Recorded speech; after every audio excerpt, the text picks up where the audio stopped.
अस्सलाम वालेकुम।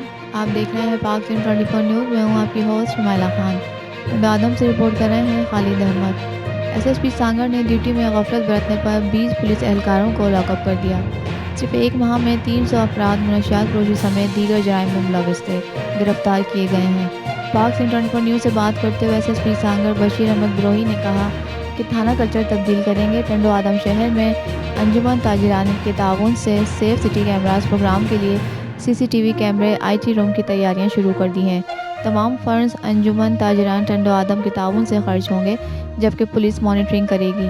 उनका मजीद कहना था कि हम नौमान की शिकायत और सेफ सिटी प्रोग्राम के जायजे के सिलसिले में दौरा किया है। आवाम की जायज़ शिकायत का अजाला होगा। मनशियात फरोशी और दीगर जराइम में मुलविस अनासरों के खिलाफ ग्रैंड ऑपरेशन होगा। जराइम पेशा अनासर और मनशियात फरोशों के साथ सख्ती से निपटा जाएगा। जिस थाने का एसएचओ आवाम को तहफ़्फ़ुज़ फराहम करने में नाकाम होगा, वो ज़िले में भी नहीं रहेगा। जल्द फरशनास बहादुर पुलिस ज़िले के मुख्तलिफ थानों में तैनात करूँगा। उन्होंने कहा कि रोज़ाना शामी औक़ात में ऑफिस से बाहर शहरियों से मुलाकात करने का मकसद मालूमात हासिल करना और शिकायत का अजाला करना है।